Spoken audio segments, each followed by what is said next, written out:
Hello friends, പുതിയൊരു വീഡിയോയിലേക്ക് എല്ലാവർക്കും സ്വാഗതം. ഇന്ന് ഞാൻ പെട്ടെന്ന് ഉണ്ടാക്കാൻ പറ്റുന്ന ഒരു ഇറച്ചിച്ചോറാണ് കേട്ടോ. അപ്പോൾ ആദ്യം തന്നെ കുക്കറിൽ എണ്ണ ഒഴിച്ചു, അതിനുശേഷം സവാള ഇട്ടിട്ട് നന്നായിട്ട് വഴറ്റിയെടുക്കാം. നമുക്ക് പെട്ടെന്നൊക്കെ തയ്യാറാക്കാൻ പറ്റുന്ന അടിപൊളി ടേസ്റ്റിലുള്ള ഒരു ഇറച്ചിച്ചോറിൻ്റെ റെസിപ്പി ആയിട്ടാണ് വന്നിട്ടുള്ളത്. ഒട്ടുമിക്ക ആൾക്കാരൊക്കെ ഇതുപോലെ ട്രൈ ചെയ്യുന്നുണ്ടാവും.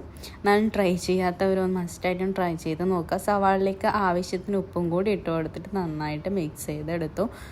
അതിന് ശേഷം ഇഞ്ചിയും വെളുത്തുള്ളിയും തക്കാളിയും കൂടി പേസ്റ്റ് ചെയ്തിട്ട് കുക്കറിലേക്ക് ഇട്ട് കൊടുക്കുക. പച്ചമുളകും കൂടി ആഡ് ചെയ്യുക. ഇതിൻ്റെ ഒരു പച്ചമണം പോകുന്നത് വരെയും നന്നായിട്ട് മിക്സ് ചെയ്യുക. അപ്പോൾ എൻ്റെ വീഡിയോ പുതിയതായിട്ട് ആരെങ്കിലും കാണുവാണെങ്കിൽ എൻ്റെ ചാനൽ സബ്സ്ക്രൈബ് ചെയ്യാനും ലൈക്ക് ചെയ്യാനും ഈ വീഡിയോ നിങ്ങളുടെ കൂട്ടുകാർക്ക് ഷെയർ ചെയ്ത് കൊടുക്കാനും മറക്കരുത്.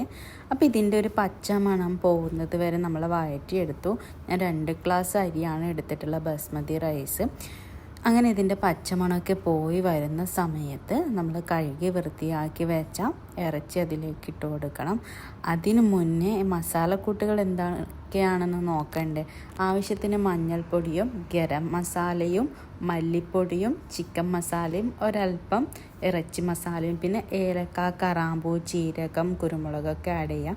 എല്ലാം കൂടി നന്നായിട്ട് മിക്സ് ചെയ്തെടുത്തതിന് ശേഷം കഴുകി വൃത്തിയാക്കി വെച്ച ചിക്കൻ്റെ പീസും കൂടി ആഡ് ചെയ്തിട്ട് നന്നായിട്ട് മിക്സ് ചെയ്തിട്ട് നമുക്കൊരു 5 മിനിറ്റ് നേരം ഇതൊന്ന് വേവിച്ചെടുക്കാം കേട്ടോ. ചെറിയ തീയിൽ ഒരു 5 മിനിറ്റ് നേരം നല്ലതുപോലെ വേവിച്ചെടുത്തതിന് ശേഷം നമ്മൾ കഴുകി വൃത്തിയാക്കി വെച്ച അരി അതിലേക്ക് ആഡ് ചെയ്യുക. എന്നിട്ട് നന്നായിട്ട് മിക്സ് ചെയ്യാം. എന്നിട്ട് ആവശ്യത്തിന് വെള്ളം, അതായത് ഞാൻ 2 കപ്പ് അരിയാണ് എടുത്തിട്ടുള്ളത്, അതുകൊണ്ട് 1 കപ്പിന് 1.5 കപ്പ് വെള്ളം. ഇതാണ് ഫൈനൽ ലുക്ക്.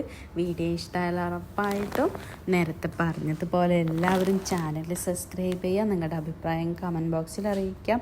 അപ്പോൾ 1 വിസിൽ മതി കേട്ടോ. ഓക്കേ.